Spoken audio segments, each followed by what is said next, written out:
Good day, everybody. How's it going out there? In a previous episode, we talked about the new rules for Anthrocon. And while on that topic, I said, looking for different experiences and experiences that you want to experience outside of the things when a door closes, somewhere a window opens, and et cetera, et cetera. So sometimes a lot of furry conventions can sometimes feel a bit samey if you go to a handful of them or any of that. It's a hotel. You go to the hotel. You go to the convention center. There's a dealer's den. Da da da da da. But sometimes something really neat happens where a local furry person finds some sort of meetup slash gathering that is completely unique and provides a unique set of experiences that can basically get off that dustiness of like, oh, I've been to a furry convention, so I've been to one, I've been to them all. So today we're going to talk about a gathering that had taken place about a little over a month ago now. Probably maybe 2 months by the time this goes up. But basically it was on aboard a aircraft carrier. That's right. Furries took a fursuit picture on an aircraft carrier. What has the world come to? But don't worry, hard right guys. This is not an active aircraft carrier. This is not one that's in service. You don't have to worry. Furries are not completely taking over the military. Not completely. Okay? Don't worry about it. This is a decommissioned thing, and it's a museum. It is the USS Hornet that's in the San Francisco Bay Area. So what is the USS Hornet? Well, it's a historical ship, and that's why they have it as a museum that talks about other aircraft carrier ships, but also space.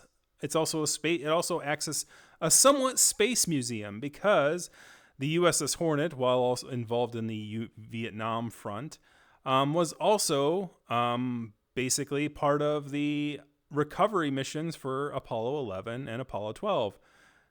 Not for Apollo 13. That one was a little unplanned.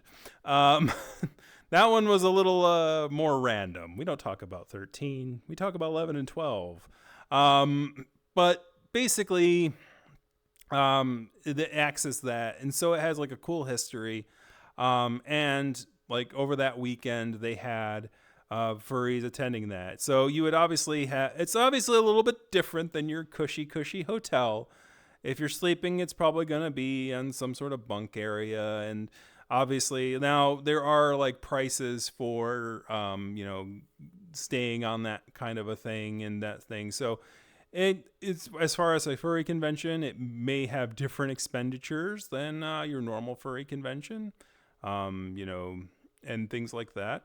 But also, like the thing that I found extremely neat about about this particular gathering is that they did provide some elements and some panels that I think did a really great job with what they had on there. Now, I didn't attend, but I did see like their post about this one particular quote unquote panel that they had surrounding artists. And basically, as you can see, the room is really yellow and it looks like an old photo, but the photo is not like, oh, they were trying to be fancy and like try to make it look like an old 1960s photo that has been like decolored or anything. They made the coloring in that room like that on purpose. The idea of it was that in the wards room, in the officers' wards room, they basically put in these yellowish colored bulbs to emulate color blindness using yellow sodium light.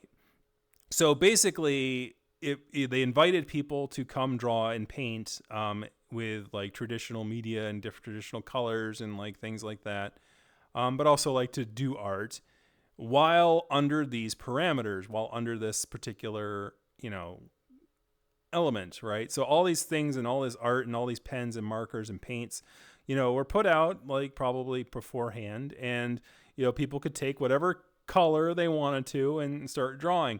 And to me, that's really neat. for multiple reasons. It obviously gives awareness to color blindness and its impact on folks. I'm very, very, very, very grateful that my ability to detect color is pretty good.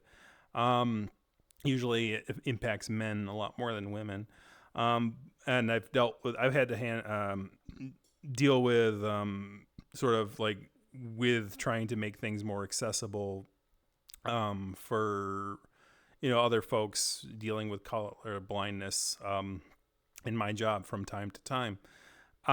So it is very much a really awesome thing. But what I found really great about it, and the thing I really love about it, is that if you're not good at art, it gives you a reason to want to join the panel anyway. Because it's like, how good would I be able to draw even my basic, skills drawing, using this information, using this, in this situation? What is my drawing going to look like at the end, right? I'm going to make a simple landscape with like grass and trees and a square house with a triangle on it.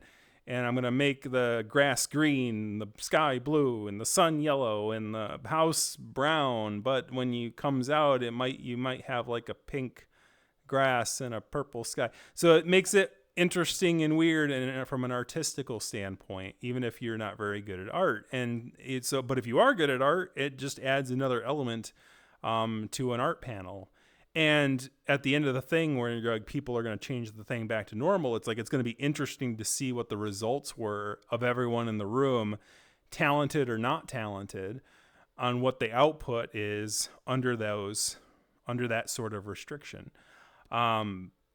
So I think that, and obviously they also had looked like they had a dance out on the deck a little bit, and it's like, and so I find that kind of idea extremely neat, and I take my hats off to that group, for that, and their names were Galactic Camp, and you can find them at galacticcamp.bluesky.social. So obviously there's other furry camp type style conventions. But usually they're like in cabin camps and things like that. I went to one with Worldwide Fur Camp in Ohio back in 2017 now. I went, and there's obviously Furry, and other such places. And, but I think even though those kind of have become somewhat of a standard, whereas the one on the ship, it's like, that's completely new and that's completely neat. Haven't seen something like that before. So I think that if you have any ones that you kind of like that are a little outside the cuff, feel free to share it in the comment section. Kick a comment in that comment section. Kick a like, kick the subscribe button, and I said that part already, out of order. Yeah. Anyways, I'll see you guys next time. Have a good one.